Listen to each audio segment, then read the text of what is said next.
지금 강력한 빚이 하나 있습니다. 하루에 9조 원씩 늘어납니다. 주말에도 늘고요. 공휴일에도 늘어요. 그리고 우리가 잠을 자는 동안에도 늘어나고 있습니다. 미국 정부의 빚 이야기예요. 미국 의회 산하기관이 최근에 1년치를 계산을 해보니까 하루 평균 우리 돈으로 약 9조 원이었습니다. 요 몇 달 같은 경우는 이거보다 속도가 조금 느려졌다는 집계도 있었지만요. 그 방향성만큼은 그대로입니다. 그리고 이 속도대로라면 올해 안에 이르면 이번 가을 미국 빚은 사상 처음으로 우리 돈 약 6경 원이라는 자리에 도착을 합니다. 근데 여기서 중요한 점은요. 오늘 영상의 주인공은 이 빚이 아닙니다. 이 빚을 여태까지 사주던 나라들이 요즘에 국채 대신 사모으기 시작한 자산이 있죠. 그리고 그 목록에 비트코인만 쏙 빠져 있었습니다. 그래서 오늘은 그 이유를 계산한 사람의 숫자랑 그리고 그 계산을 뒤집을 수도 있는 문서 2장 이야기를 드려보도록 할 건데요.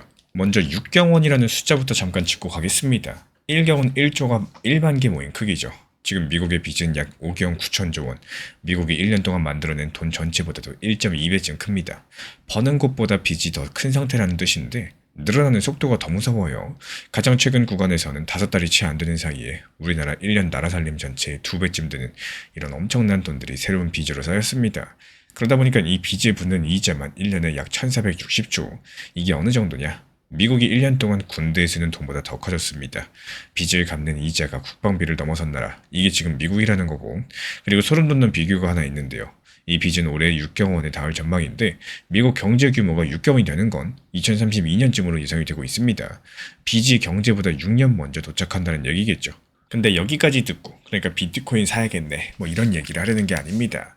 그 얘기라면 우리 구독자분들 이미 100번도 더 들어보셨을 거예요. 오늘의 진짜 질문은 이겁니다. 이 빚은 대체 누가 사주고 있고 그 사람들이 요즘에 뭘 하고 있는지. 미국은 돈이 모자라면 국채라는 걸 팔죠.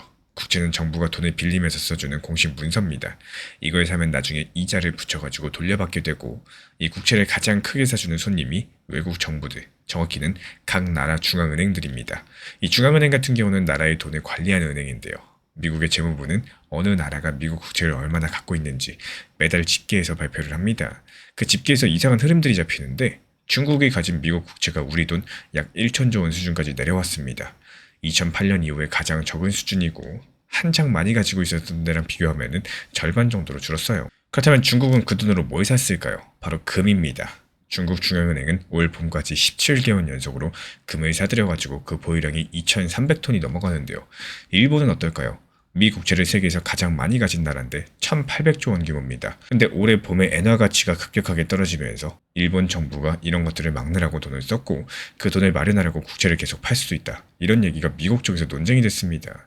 해외 분석가들이 이번에 미국 빚의 6경 시대의 진짜 걱정은 빚의 크기가 아니라 이 국채를 사주던 손님들의 마음이 바뀌는 것이라고 지적한 배경이 바로 이건데요. 근데 이런 흐름들 안에서 진짜 이상한 장면은 따로 있습니다. 이 나라의 중앙은행들이 국채에서 빠져나와서 산 건요. 오히려 금이었다는 거. 금값이 어떻게 됐느냐. 올해 1월달 사상 최고가를 찍었었고 우리가 알고 있는 금 한 돈으로 바꿔보면 100만원 언저리까지 갔었습니다. 지금은 73만원 안팎으로 내려왔겠지만 그래도 1년 전보다 23%나 높은 자리입니다. 그럼 비트코인은 어떨까요? 나라 빚이 늘면 오른다는 말을 세상에서 가장 많이 듣던 자산이 바로 비트코인입니다. 근데 비트코인 최고가는 작년 10월, 이때가 마지막인데 그리고 지금은 그 자리에서 50% 이상 내려와가지고 8,900만 원 라인까지 떨어졌습니다. 조금 이상하지 않으신가요? 같은 걱정, 그러니까 미국엔 빚 걱정의 수혜 후보가 들어왔는데 하나는 사상 최고가를 새로 쓰고 한 개는 반토막 근처에 있습니다. 왜 시장의 돈들은 한쪽으로만 갔을까요? 이 질문에 대해서 숫자로 답을 내놓은 사람이 있죠. 바로 비트코인 전문 투자사 카프리오를 세운 찰스 에드워즈라는 분석가인데요. 이분 계산이 이래요. 양자 컴퓨터에 대한 걱정들이 비트코인 가격을 이미 30%쯤 깎아놨다. 양자 컴퓨터가 뭔지부터 쉽게 말씀드려보자면은 지금 우리가 사용하고 있는 컴퓨터랑은 계산하는 방식이 아예 다른 컴퓨터입니다. 어떤 종류의 수학 문제는 지금 컴퓨터로 수백 년 걸릴 것들을 훨씬 더 짧은 시간에 풀 수 있을 거라고 기대되는 기술인데요. 근데 문제는 비트코인의 보안이 바로 그런 종류의 수학 문제 위에 서 있다는 거고 비트코인 세계에는 주소라는 게 있습니다. 코인이 어디에 얼마나 있는지 기록되는 자리인데 주인만 열 수 있게 아주 어려운 수학 문제로 잠겨 있어요. 근데 양자 컴퓨터가 충분히 발전하면은 특히 초창기 이때 사용하던 옛날 방식 주소들은 남들이 이 잠금을 풀 수도 있는 걱정이 나옵니다. 이런 옛날 방식 주소에 들어있는 코인이 약 650만에서 690만 개, 전체 비트코인의 약 3분의 1입니다. 그리고 올해 초 구글 쪽 연구에서 이 잠금을 푸는 데 필요한 컴퓨터 성능이 예전 생각보다 훨씬 더 작을 수 있다. 이런 결과들이 나왔고 실제로 아주 작은 크기의 잠금은 상금이 걸린 대우에서 풀리는 일까지도 있었습니다. 에드워즈는 올해 초 보고서에서 작년 여름 처음으로 비트코인 양자 회의가 열린 뒤부터 비트코인이 미국 주식이나 금보다 크게 뒤처졌는데 그 주범이 바로 이 걱정이다라고 지목을 했어요. 이게 개인들만의 걱정도 아닙니다. 이 전 세계에서 가장 큰 자산 운용사 블랙록은 자기네 비트코인 상품 공식 문서에 양자 컴퓨터를 장기 위험 요인으로 적어놨습니다. 여기서 궁금해지죠. 이 걱정들 언제 어떻게 사라질까요? 에드워즈가 해외 매체 코인텔레그래프 인터뷰에서 내놓은 답이 오늘 영상의 핵심이 됩니다. 비트코인에 관련된 핵심 개발자들이 두세 달 안에 로드맵, 그러니까 2년 안에 이 문제를 이렇게 고치겠다, 이런 공식 일정 계획을 내놓으면요, 이 걱정의 상당 부분이 하룻밤 사이에 풀리고 그 가격은 두 자릿수, 그러니까 10% 넘게 빠르게 오를 수 있다는 거예요. 다시 말해서 비트코인의 최대 악재라고 불리는 게 사실은 이미 가격의 30% 할인으로 반영돼 있고 일정 하나가 나오는 순간 그 할인을 돌려받는 구조라는 계산입니다. 악재가 호재로 뒤집히는 조금 역설적인 그림이죠. 참고로 이더리움 쪽은 이미 2029년까지 양자 컴퓨터에 대비한 업그레이드를 마치겠다, 이 계획을 밝힌 상태고 한쪽은 일정이 있고 한쪽은 일정이 없는 겁니다. 여기서 제가 자료를 뒤지다가 진짜 논란 대목이 나오는데요. 그 일정에 필요한 재료가 사실은 이미 공식 문서로 나와 있다는 거예요. 이 비트코인 세계에는 BIP라는 게 있습니다. 비트코인 개선 제한이라는 뜻인데 번호가 붙는 공식 문서예요. 올해 2월달 BIP360이라는 문서가 공식 저장소에서 정식으로 올라갔습니다.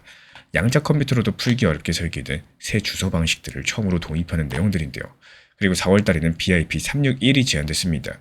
옛날 방식 주소에 있는 코인을 몇 년 안에 새 방식으로 옮기고 또 기한이 지나도록 옮기지 않으면 그 코인을 동결하면서, 그러니까 아예 움직이지 못하게 막자는 내용입니다.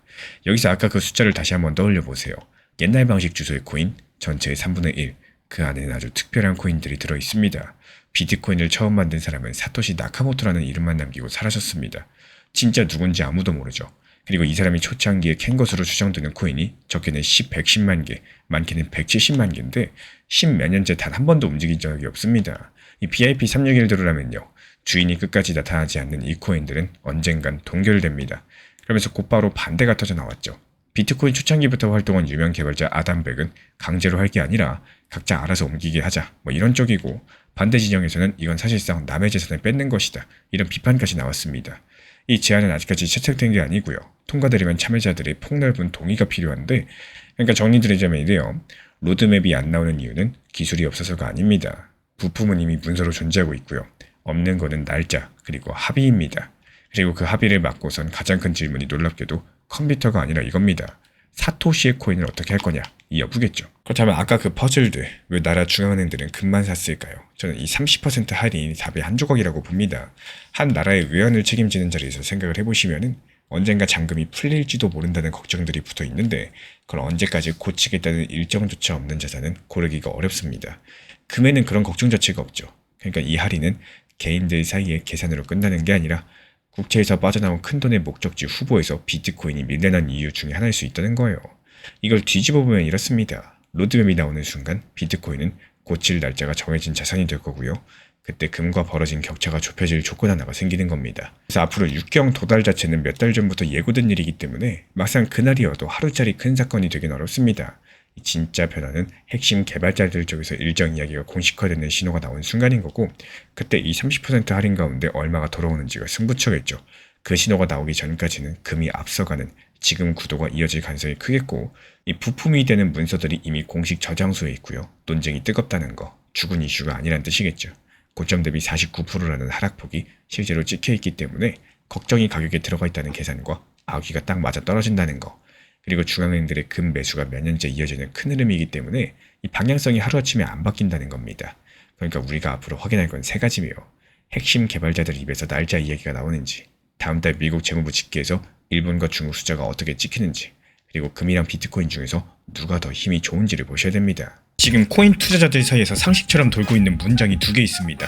개인 지갑으로 빼두면 세금은 못 매긴다. 그리고 해외 거래소 거래까지도 대한민국 국세청이 어떻게 보겠느냐.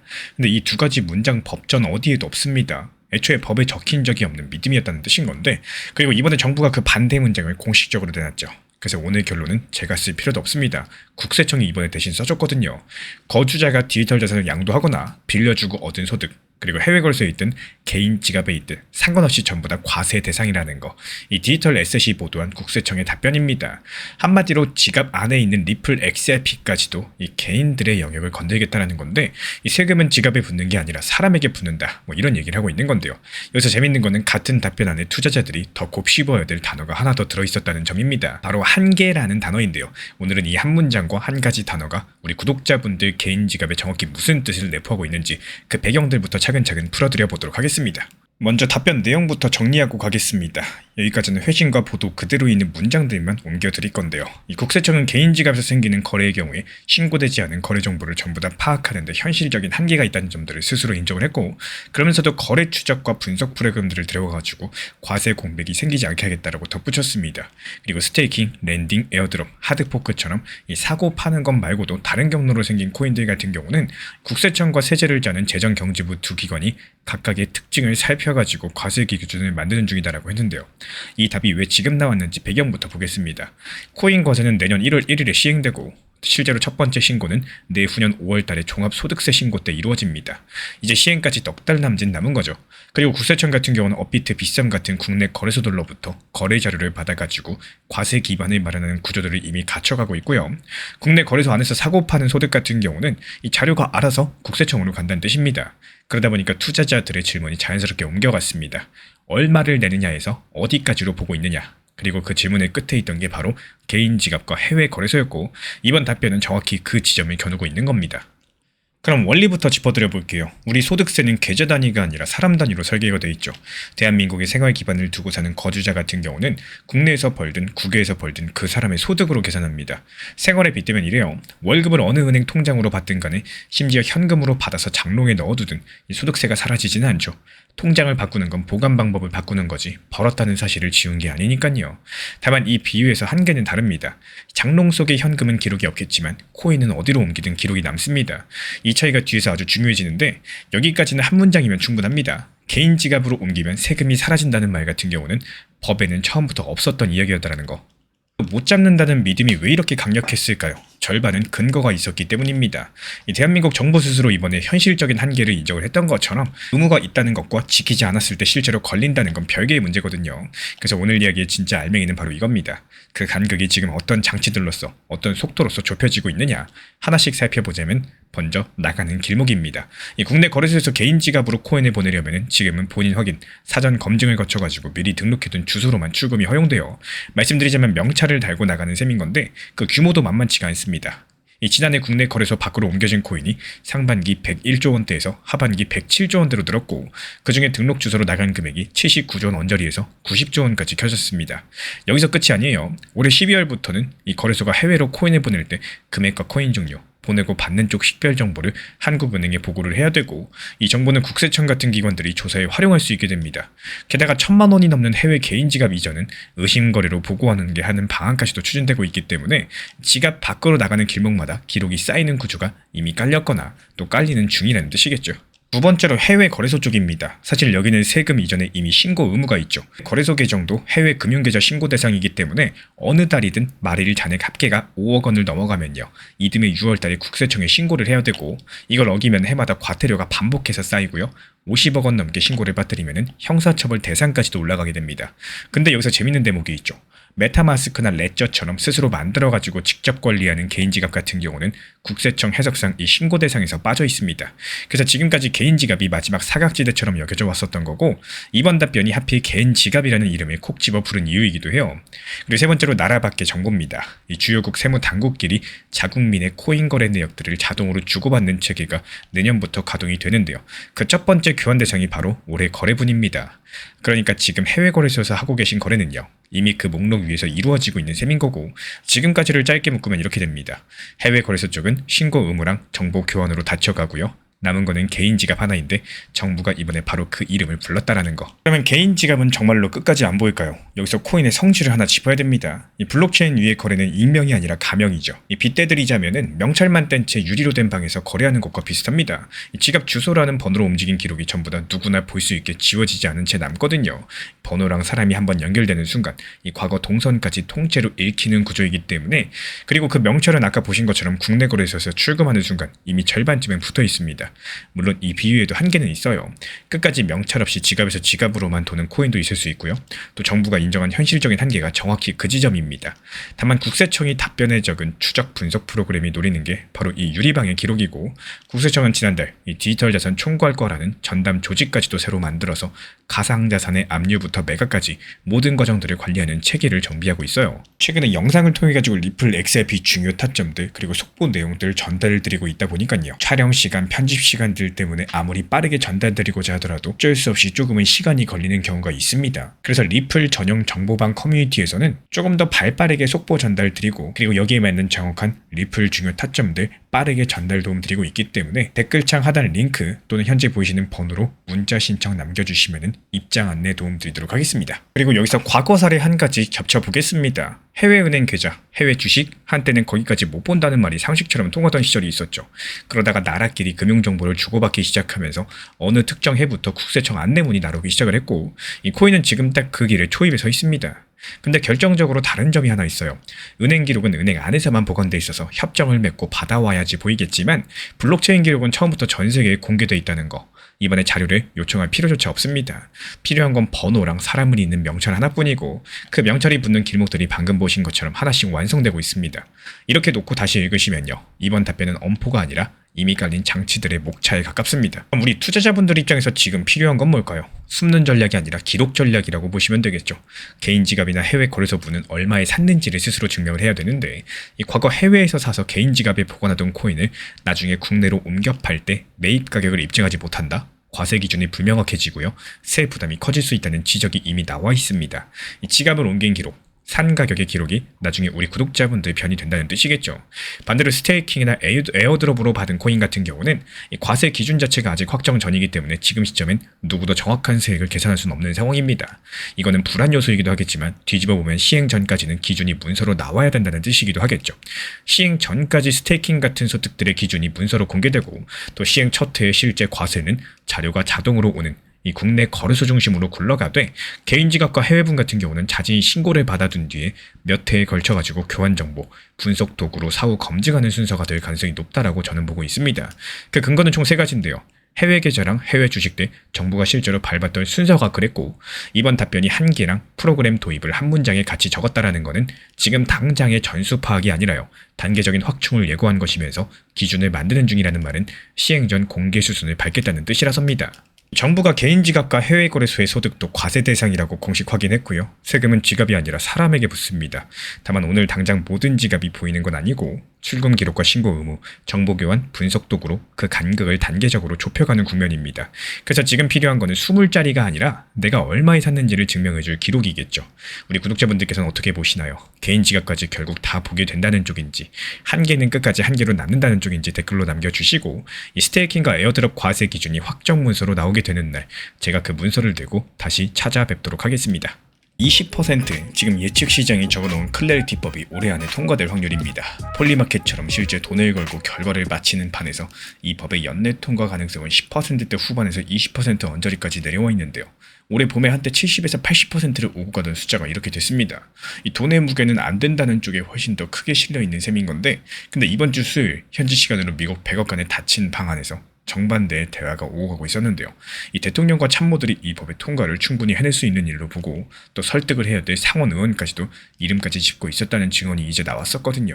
그래서 오늘은 결론부터 먼저 놓고 시작을 하겠습니다. 이 지금 XRP 리플 홀더분들께서 보셔야 될 건요, 20%라는 숫자도 미국 백악관의 자신감도 아니고 그 둘 사이의 간극만 보시면 되겠습니다. 이 간극이 어느 쪽으로 좁혀지는지, 이게 앞으로 몇 주 XRP 리플의 가격 방향을 결정지을 거고, 요즘에 제목받아 붙고 있는 리플 XRP 1만원 갈 거다, 이런 숫자도 바로 그 간극 위에 조건부로 얹혀있는 값입니다. 왜 그런 결론이 나올 수 있는지 이 닫혀있던 방을 조각조각 복원을 하면서 말씀드리도록 하겠습니다. 먼저 이번 주 백악관에서 대통령과 코인업계 경영진들이 카메라 앞에 나란히 있었던 공개 행사, 거기까지는 며칠 전 영상에서 정리해드렸습니다. 오늘 이야기는 그 뒤인데요. 행사가 끝나고 취재진이 빠지고, 또 대통령이 경영진 몇 사람을 따로 불러가지고 집무실로 데리고 들어갔습니다. 오벌 오피스라고 부르는 대통령의 방이죠. 거기엔 카메라가 없어요. 회의록도 공개되지 않아요. 그래서 안에서 오고 간 이야기는 방에 있던 사람들의 입을 통해서만 이틀에 걸쳐가지고 조각조각 흘러나왔었고, 이번에 그 방에 있던 한 사람이 외신 인터뷰에서 지금까지 나온 것 중에 가장 구체적인 조각을 내놨습니다. 입을 연 사람은 세르게이 나자로프입니다. 체인링크를 만든 사람인데요. 이 체인링크가 뭐하는 곳이지만 한 줄로 통역드리자면은 블록체인 바깥의 가격이나 각종 데이터들을 블록체인 안으로 이어주는 다리를 놓는 회사입니다. 이 사람이 더블로 그리고 코인데스크랑 인터뷰에서 방 안 풍경까지도 전달을 했는데요. 간추리면 총 3가지입니다. 먼저 그 방의 주된 주제는 클래리티법이었고 대통령이 업계의 의견을 직접 구했다는 거, 그리고 대통령과 참모들은 이 법의 통과를 두고 눈에 띄게 낙관하는 쪽으로서 충분히 해낼 수 있다는 쪽으로 기울어 있었다는 거. 세 번째로 남은 쟁점 몇 가지랑 함께 설득해서 데려와야 될 상원의원이 누구인지를 이름 단위로 짚었다는 겁니다. 비트코인을 나라 차원에서 보유하는 문제도 잠깐 올라오긴 했었지만요. 그 다음 단계에 대한 구체적인 내용은 없었다는 게 이번 나자로프의 전언입니다. 클래리티법 같은 경우는 코인마다 이게 증권인지 상품인지 성격부터 가리고 그 성격에 따라서 어느 감독기관이 맡을지까지 법 문장으로 정해주는 미국의 시장 구조 법안인데요. 지금까지 기관의 해석이 기대온 것들을 법으로 굳히자라는 거죠. 이 법이 하원은 이미 지난해 7월 달에 넘어섰습니다. 294대 134였었는데 눈여겨보실 대목은 찬성표 안에 민주당 의원 78명이 들어있었다는 점입니다. 이 당의 경기를 넘어온 표가 80명 가까이 있었다는 건데 문제는 미국 상원입니다. 1년 넘게 이 법은 상원 앞에 멈춰서 있고 지금은 8월달 휴회기간입니다. 의회가 돌아오면 다음 달 15일에 이 법안을 상원 전체의 안건으로 올릴지 말지부터 묻는 첫 번째 절차 표결이 잡혀 있어요. 그러니까 지금 상태를 한 줄로 눌러 담자면은 이 절반은 작년에 끝났고 나머지 절반 앞에서 1년을 서 있는 법입니다. 이 절차를 여는데 상원 100석 가운데 60석의 찬성이 필요해요. 과반이면 되는 게 아니죠. 아파트 재건축 동의서처럼 정해진 동의율을 채워야지만 다음으로 넘어가는 절차입니다. 다만 동의서 같은 경우는 몇 달에 걸쳐서 걷지만 이 표는 하루에 결판이 난다는 차이가 있죠. 근데 여당인 공화당 자리가 53석입니다. 전원이 찬성한다고 치더라도 민주당 쪽에서 7자리 안팎을 데려와야 된다는 계산이 나오고 나자로프가 전한 방 안 풍경이 정확히 이 지점을 가리킵니다. 이 설득한 의원의 이름을 짚었다라는 거, 그리고 휴회가 끝난 뒤에 어떤 순서로 움직일지 일정을 논의했다라는 거. 저는 이 대목에서 상견례가 떠올랐어요. 상견례 자리에서 결혼을 할지 말지를 아직 묻고 있다면은 갈 길이 정말 멀겠죠. 근데 날짜랑 예식장 이야기가 오가고 있다면은 단계가 다른 거죠. 이 방에서 오건 거는 날짜랑 이름들이었습니다. 물론 한 가지 문장은 짚어야지 공정합니다. 상견례에서 날짜 이야기가 나왔다고 결혼이 확정되는 건 아니겠죠. 세상에는 파운도 있으니까요. 이렇게 방안은 전부 다 봤습니다. 그럼 도입에 걸어둔 숫자로 돌아가셔야 되겠죠. 방 안이 이렇게 자신만만한데 방 밖의 돈은 왜 20%에 서 있을까요? 방 밖의 사람들은 이력을 보기 때문입니다. 올해 이 법은 일정이 잡혔다가 밀리기를 여러 번 반복을 했었고 이달 초로 기대가 됐던 표결도 휴회를 앞두고 무산됐습니다. 쟁점도 살아있어요. 대통령 일가의 코인 사업과 얽힌 윤리 조항을 놓고 민주당 협상팀이 제동을 걸어왔었고 스테이블 코인의 이자를 얻는 문제를 두고는 기존 금융권의 반발이 거셉니다. 방 안에서 크지 않은 문제 몇 개라고 불린 것들이 방 밖에서는 몇 달째 법안을 묶어둔 매듭이라는 얘기입니다. 그래서 이런 구간들이 한 줄로 정리하고 넘어가자면은 이 방 안은 이름까지 아는 사람들의 계산이고 방 밖은 실패의 이력을 기억하는 돈의 계산입니다. 누가 옳으냐를 지금 가릴 방법은 없어요. 우리가 지켜볼 수 있는 거는 이 간극이 어느 쪽으로 좁혀 있는지만 보시면 되겠습니다. 그리고 이제 XRP로 넘어가겠습니다. 이 법과 XRP의 관계는 저희가 여러 번 다뤘으니까요. 오늘은 2가지 문장으로만 누르겠습니다. 증권이냐 상품이냐라는 이 법의 핵심 질문을 XRP는 법정에서 몇 년에 걸쳐가지고 누구보다도 먼저 그리고 비싸게 치른 코인입니다. 그래서 상품 쪽의 성격이 법으로 굳는 순간 큰돈이 움직이기 전 요구하는 마지막 조건 하나가 채워지는 코인이기도 해요. 그리고 그 집무실에 리플의 경영진도 함께 있었다는 것까지는 며칠 전 영상에서 말씀드린 그대로입니다. 최근에 영상을 통해 가지고 리플 XRP 중요 타점들 그리고 속보 내용들 전달을 드리고 있다 보니까요. 촬영 시간, 편집 시간들 때문에 아무리 빠르게 전달드리고자 하더라도 어쩔 수 없이 조금은 시간이 걸리는 경우가 있습니다. 그래서 리플 전용 정보방 커뮤니티에서는 조금 더 발빠르게 속보 전달 드리고 그리고 여기에 맞는 정확한 리플 중요 타점들 빠르게 전달 도움 드리고 있기 때문에 댓글창 하단 링크 또는 현재 보이시는 번호로 문자 신청 남겨주시면 입장 안내 도움 드리도록 하겠습니다. 그럼 1만 원입니다. 요즘 제목에도 댓글에도 자주 보이는 숫자인데 오늘은 이 숫자를 응원하지도 비우지도 않고 크기만 정확히 제대로 해볼게요. 지금 XRP는 원화로 1,800원대 안팎이죠. 1만 원이면 여기서 6배 가까이 가야 되고 코인 전체 몸값으로 환산하면 600조 원이 넘는 규모가 되어야 됩니다. 다만 이 숫자가 완전히 허공에서 나온 건 아니에요. 스탠다드 차타드가 올해 내놓은 조건부 장기 시나리오에 내년 7달러라는 값이 있는데요. 지금 환율로 얼추 1만 원 언저리입니다. 대신 그 앞에 붙은 조건들을 반드시 같이 읽으셔야 돼요. 클래리티법 통과되고 ETF를 타고 자금이 대규모로 들어온다는 이 2가지가 모두 성립할 때 이야기입니다. 그러니까 1만 원 같은 경우는 오늘 뉴스가 보증하는 값이 아니라 오늘 뉴스가 그 첫 번째 조건의 확률을 건드리고 있는 값입니다. 이 도입에서 간극 위에 얹힌 숫자라고 말씀드린 게 바로 이런 뜻인데요. 그리고 이 퍼즐에서 아직까지 도착하지 않은 조각들을 말씀드릴 차례입니다. 먼저 오늘 보고 난 방안 풍경은 참석자 한 사람의 전원의 뼈대죠. 회의록도 백악관의 공식 발표도 없습니다. 다음으로 크지 않은 문제라는 표현은 어디까지나 방 안에서의 평가일 뿐이고 그 문제들이 실제로 몇 달째 법안을 세워둔 당사자라는 사실은 그대로입니다. 또 20%라는 언저리 확률도 시점 따라 출렁이는 베팅 숫자이지 고정된 값이 아닙니다. 올해 안에서만 70과 20 사이를 오간 숫자라는 거, 이거 자체가 어느 쪽으로 됐든 이 숫자를 너무 믿지 말라는 경고이기도 하겠습니다. 그래서 앞으로는 어떻게 될까요? 휴회가 끝나면은 백악관의 개별 설득전이 수면 위로 올라올 거예요. 그리고 그런 과정에서 민주당 상원의원 가운데 공개적으로 찬성 쪽에 서는 이름들이 나오기 시작한다? 저는 방 안쪽 계산 쪽으로 무기가 실리는 신호로 읽겠습니다. 그렇게 다음 달 15일 절차 표결까지 성사된다? 그러면 XRP는 기대감을 미리 반영하는 구간들을 지나서 실체를 확인하는 구간으로 들어갈 거고, XRP 1만원 대폭등 돈리는 그때부터 소망의 언어가 아니라요, 조건이 붙은 계산의 언어로 옮겨갈 수가 있다는 거. 그 근거는 총 3가지입니다. 이 집무실에서 이름 단위의 설득 이야기까지 나왔다는 거, 미국 하원에서 78명이 당을 넘어온 전례에 대해서 지난해 스테이블코인 법대 상원 민주당에서도 2자릿수 찬성이 나왔던 전례가 있었다라는 거, 그리고 미국 행정부가 법과 별개로서 감독 규칙 준비를 병행하고 있다는 흐름 때문인데요. 이번 백악관 집무실 회동의 실체는 이 낙관의 표명이 아니라 설득할 이름까지, 그리고 일정까지도 짚은 작전 회의에 가까웠습니다. 그 방 안의 확신과 방 밖의 20% 언저리 확률들, 이 간극이 좁혀지는 방향성이 앞으로 몇 주 XRP의 가격 방향성이 되겠습니다. 그리고 XRP 1만원은요, 보증된 숫자가 아니라 통과랑 시장 자금 유입이라는 이 2가지 조건 위에서 계산이 시작되는 숫자입니다. 우리 구독자분들은 어느 쪽 계산에 손을 들어주시겠습니까? 이름까지 짚어가면서 낙관한 방 아닐까요? 아니면 실패의 이력을 기억하는 방 밖의 20%일까요? 댓글로 자유롭게 의견들 남겨주시고, 저는 미국 상원 민주당에서 첫 번째 공개 찬성의 이름이 나오는 날, 그 이름을 들고 다시 찾아뵙도록 하겠습니다. 비트코인이 18만 달러를 간다, 우리 돈 2억 5천만 원을 간다, 이런 전망이 나오면 XRP 들고 계신 분들 보통 이렇게 넘기십니다. 아, 좋은 얘기네. 근데 그건 비트코인 얘기 아니냐. 미국의 재무부가 채권을 사들이든 말든 그거는 옆 동네 잔치지 내 계좌 일은 아니라고요. 솔직히 저도 이번 인터뷰를 보고 처음 읽을 때는 반쯤 그런 마음이었습니다. 근데 기사 끝까지 내려가서 마지막 문단을 읽는 순간 생각이 바뀌었는데요. 이 낙관 전망의 단기 변수로 지목된 게 금리도 아니고 물가도 아니에요.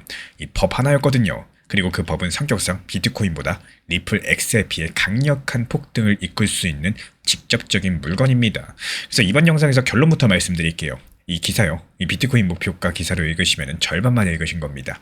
제대로 읽으시면 리플 XRP가 단숨에 5,000원이라는 숫자까지 급등하고자 한다면 무엇과 무엇이 겹쳐야 되는지 그 조합을 알려준 기사입니다. 오늘 그 조합표를 하나씩 풀어드려 보도록 할게요. 먼저 지금 발사대 위에 실제로 올라와 있는 것부터 확인하고 가겠습니다. 이번 주 초였죠. 미국의 재무부는 만기가 10년에서 30년까지 남은 장기 국채를 시장에서 사들이는 규모로 크게 늘리겠다고 발표했고, 지금 시장에 풀려있는 나라 빚 문서를 정부가 직접 걷어들여서 장기 채권 시장에 숨통을 틔워주겠다는 조치인데요. 이 발표가 나오면서 장기 금리는 눈에 띄게 내려왔고요. 비트코인을 비롯한 위험 자산이 일제히 반응하면서 이번 주 내내 시장이 달아올랐습니다. 리플 XRP도 덩달아가지고 2자릿수 급등을 했고요. 그래서 여기까지는 아마 뉴스로 접하신 그림일 겁니다. 근데 이번에 여기에 2가지가 더 얹혔어요. 하나는 미국 재무장관이 경제방송 CNBC에 나와가지고 이 매입을 일회성이 아니라 정례적으로 하겠다, 그 규모도 지금 예고한 수준을 넘어설 수 있다, 직접적으로 밝힌 거고, 지금의 장기금리가 나라 경제의 기초 체력을 제대로 반영하지 못하고 있다는 것들을 보여주고 싶다는 말과 함께요. 그리고 다른 하나가 오늘의 주인공, 코인데스크 인터뷰입니다. 그걸 말한 사람은 바로 마크 코너스입니다. 이 채권시장에서 오랜 시간 굴러온 투자자고요. 지금은 리스크 디멘션스라는 곳의 최고 투자 책임자입니다. 이 크립토 전도사가 아니라 채권 바닥 출신이라는 점 기억해 두시면 좋겠고, 이번 조치를 두고 쓴 표현이 바로 이례적이고 중요한 개입, 그리고 첫 번째 신호인데요. 이 정부가 장기금리 부담에 드디어 반응하기 시작했다는 첫 번째 신호라는 거죠. 숫자를 내놨습니다. 이 흐름이 이어지면 비트코인은 첫 번째 가격대인 18만 달러, 우리 돈 2억 5천만 원을 향해서 움직이기 시작을 하고, 2030년까지 열어둔 이번 사이클의 목표 범위는 18만에서 36만 달러, 원화로 5억 원 안팎까지라는 겁니다. 지금 비트코인이 1억 원 남짓이니까 밴드의 아래쪽만 잡으셔도요, 여기서 2.5배라는 계산이 나오죠. 근데 채권하던 사람이 왜 코인 목표가를 말을 할까요? 그 원리는 한 가지입니다. 워런 버핏이 금리를 두고 이런 표현을 썼죠. 금리는 자산 가격에 작용하는 중력이다라고요. 금리가 높아진다? 그러니까 나라에 돈을 빌려주기만 해도 이자를 두둑이 받게 된다면 굳이 위험한 자산으로 돈이 갈 이유가 줄어듭니다. 모든 자산 가격이 아래로 당겨진다는 거고, 반대로 장기금리가 내려오면 그 중력이 한눈금 풀립니다. 이 미국 재무부의 이번 매입은 바로 그 장기금리를 눌러주는 조치고요. 다만 한 가지만 바로잡고 가겠습니다. 이 중력이 약해진다고 모든 자산이 떠오른 건 아니에요. 스스로 수요를 끌어올릴 만한 힘이 없는 자산은 그대로겠죠. 이 중력 완화는 바닥을 깔아줄 뿐이고 그 위에서 누가 뛰어오르느냐, 이건 별개 문제라는 거죠. 그럼 이런 판들이 얼마나 커질 수 있느냐? 여기서부터 코너스의 셈이 시작됩니다. 지금 규모는 시작에 불과하고 결국 한 달에 100억에서 300억 달러, 우리 돈 14조에서 42조 원 수준까지 불어날 수 있다는 게 그의 계산인데요. 이건 과거 연준이 금융위기 이후에 하던 월 단위 채권 매입, 그 문법을 닮아가는 크기입니다. 규모는 그 시절에 못 미쳐도 문법이 같다는 게 중요하겠죠. 여기에 은행들이 국채를 더 담을 수 있게 자본 규제를 손보는 후속 카드까지도 거론했는데 그것까지 겹치게 된다? 그때 18만 달러를 향한 움직임이 시작된다는 게 그의 궤도입니다. 그리고 제가 이 인터뷰에서 가장 눈여겨본 대목은 따로 있는데, 이 코너스는 원래 비트코인이 4년 주기라는 오래된 리듬을 따라서 11월까지는 눌려있을 거다라고 봤던 사람입니다. 근데 이번 발표를 보고 나서 투자자들이 그렇게까지 기다릴 필요가 없을지도 모르겠다, 이렇게 자기 전망의 날짜를 스스로 앞당겨버렸고, 남의 전망을 바꾸는 뉴스보다도 자기 전망을 바꾸게 만든 뉴스가 더 무거운 법이겠죠. 이 기사 제목에 붙은 조기 짐이라는 말의 실체가 바로 이겁니다. 여기까지를 한 줄로 눌러 담으면 이렇습니다. 장기금리라는 중력이 지금 미국 정부 손으로 풀리기 시작을 했고, 채권 출신 분석가가 그걸 보고 비트코인의 날짜를 앞당겼다는 거예요. 그럼 이제부터 XRP 차례입니다. 코너스는 이번 인터뷰에서 XRP를 입에 올린 적이 없었죠. 5,000원이라는 숫자도 그의 것이 아니라 지금부터 하는 산수의 결과물입니다. XRP가 지금 업비트 기준으로 1,850원입니다. 비트코인이 코너스가 말한 밴드의 아래쪽, 그러니까 2.5배 자리까지 가는 동안 XRP가 딱 그만큼만 동행한다. 4,000원대 초중반이 나옵니다. XRP 5,000원은 거기서 반 걸음 더 가야 되는 자리겠죠. XRP의 배수가 비트코인보다 조금이라도 높아야지 닿는 자리입니다. 그래서 지금 자리에서 보시면 3배 남짓이고요. 근데 이 XRP 5,000원이 하늘에서 떨어진 그냥 숫자가 아닙니다. 코인게코 집계 기준으로 XRP가 원화 환산, 밟아본 역대 최고 자리가 이쪽 라인인 거죠. 그리고 그리 오래전 일도 아니에요. 그러니까 XRP가 5,000원까지 간다는 말 자체가 먼 미래의 꿈이 아니라요. 딱 한 번 가봤던 그 전고점을 다시 한번 밟는다는 뜻입니다. 요컨대 5,000원 같은 경우는 소원이 아니라 조건식인 거고요. 문제는 그 반걸음의 명분이 있는지 여부겠죠. 명분이 코너스 인터뷰의 마지막 문단에 있습니다. 여기서부터 다시 발사대 위. 실제로 남긴 말들인데요. 낙관적인 전망의 단기 위험을 딱 하나 짚었어요. 클래리티법, 그러니까 어떤 코인이 증권이고 어떤 코인이 상품인지 누가 규제할지를 정하는 미국의 시장구조 법안이죠. 다음 달 15일이란 날짜까지 이 법이 진전을 못 내면 비트코인도 지금 자리에서 밀릴 수가 있다. 단기적인 가격 위험은 이 법에 달려있다는 게 그의 경고입니다. 여기서 한번 생각을 해보세요. 지금부터 다시 재해석을 드리자면은 이 법이 비트코인한테는 뭘까요? 비트코인은 상품이라는 지위가 사실상 굳어있는 자산이기 때문에 이 법은 분위기 재료에 가깝습니다. 근데 XRP는 달라요. XRP는 몇 년 동안 증권인지 아닌지를 두고 홍역을 치른 자산이고요. 이 법은 바로 그런 자산의 지위를 문서로 확정해주는 법입니다. 같은 날짜가 비트코인한테는 날씨고 XRP한테는 신분증인 거죠. 비유하자면 이렇습니다. 이번 유동성 완화는 모든 기체가 함께 올라타는 1단 추진차입니다. 근데 XRP에는 2단이 따로 달려 있어요. 신분 확정이라는 2단이요. 2021년 상승장을 기억하시는 분들 아실 텐데, 비트코인이 새 고점을 쓰는 동안 XRP는 소송이라는 모래주머니를 차고 전고점 근처도 가지 못했습니다. 그 모래주머니가 떨어져 나간 자리에 이번에 2단이 달린 셈인 거죠. 물론 균형을 위해서 한마디 얹어드리자면은 2단이 늘 이득인 건 아닙니다. 점화가 미뤄지면 그 무게만큼 더 흔들리겠죠. 코너스가 저 날짜를 콕 집어 경고한 것도 그래서입니다. 최근에 영상을 통해 가지고 리플 XRP 중요 타점들 그리고 속보 내용들 전달을 드리고 있다 보니까요. 촬영 시간, 편집 시간들 때문에 아무리 빠르게 전달드리고자 하더라도 어쩔 수 없이 조금은 시간이 걸리는 경우가 있습니다. 그래서 리플 전용 정보방 커뮤니티에서는 조금 더 발빠르게 속보 전달 드리고, 그리고 여기에 맞는 정확한 리플 중요 타점들 빠르게 전달 도움 드리고 있기 때문에 댓글창 하단 링크 또는 현재 보이시는 번호로 문자 신청 남겨주시면 입장 안내 도움 드리도록 하겠습니다. 그래서 연말까지 미국 재무부 매입이 예고대로 굴러가면서 이 장기금리가 지금보다 아래에서 안정되고 다음 달 15일 전후로 이 법이 살아있다는 소식이 이어지면 XRP는 4,000원대 회복을 먼저 실험을 하고요. 5,000원은 그 두 재료가 모두 살아있을 때만 열리는 자리다라고 보고 있습니다. 그 근거는 총 3가지인데요. 발표 이틀 만에 장기금리랑 위험자산이 실제로 움직이면서 정책이 시장까지 닿는다는 게 확인됐다는 거, 미국 재무장관이 정례화랑 진행 여지를 직접 언급해서 일회성이 아니라는 거, 그리고 신주 같은 채권 출신 분석가가 자기 전망의 날짜를 앞당겼다는 겁니다. 미국의 재무부가 장기국채를 정례적으로 사들이겠다고 나서면서 위험자산을 짓누르던 장기금리는 이 중력이 풀리기 시작을 했습니다. 그 위에서 나온 비트코인이 18만 달러는 조건이 붙은 계산이고 XRP 5,000원 같은 조건은 다음 달 15일이라는 2단 점호가 더해져야지 그 셈이 설 수 있는 원화 사상 최고가 자리가 되겠습니다. 그러니까 지금 지켜보셔야 될 건 XRP 가격이 아니라 이 두 가지만 보시면 돼요. 장기 금리랑 그리고 미국 상원의 움직임. 우리 구독자분들께서는 어느 쪽이신가요? 이번 상승 국면에서 XRP는 비트코인보다 배수를 더 낼 거라고 보시는지 아니면 오히려 반걸음 뒤처질 거라고 보시는지 자유롭게 의견들 댓글로 남겨주시고 이 비트코인이 코너스가 말한 첫 번째 자리 우리 돈 2억 5천만 원대에 실제로 올라서게 되는 날 그날 XRP가 몇 배까지 따라왔는지 그 숫자를 들고 다시 찾아뵙도록 하겠습니다. 요즘에 시장 자체가 정말 안 좋고 또 답답하다 이렇게 느끼는 분들 많으실 거라고 생각을 해요. 실제로 리플이 너무 답답하다 보니까 리플 XRP가 언제 상승할지 반등 언제 줄지 또 상승 시작하면 얼마까지 상승할지 여기에 대해서 문의를 주시는 분들이 많이 늘어나셨습니다. 그래서 제가 운영하고 안내드리는 정보방에서 어떤 역할을 해드리는지 여기에 대해서 간단하게 한번 말씀드려 볼까 해요. 먼저 항상 말씀드리지만 업비트 그리고 빗썸 현물 매매만으로 안전하게 운영을 하시면서 그렇게 운영하셔도 충분히 좋은 시장입니다. 이 첫 번째로 가장 관심 있어 하실 게 바로 리플 전용방인데요.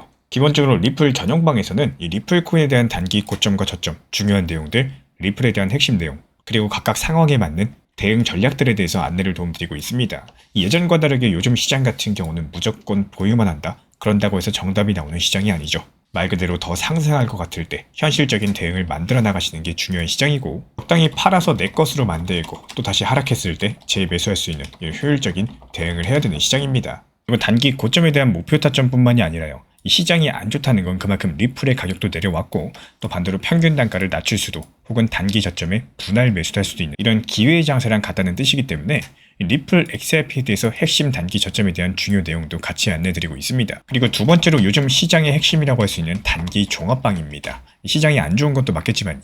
정말 신기하게도 알트코인들 움직임들 여기에 대해서는 기본적인 섹터 그리고 테마에 맞게 힘이 살아있는 이 매수세가 강력한 모습들을 많이 보여주고 있기 때문에 여기서의 핵심이라고 한다면 무리한 목표 타점을 잡는 게 아니라요. 팔고 나서 더 오르더라도 내가 처음에 계획한 목표 타점에서 이 수익 실현까지 마침표를 찍을 줄 아셔야 된다는 게 핵심입니다.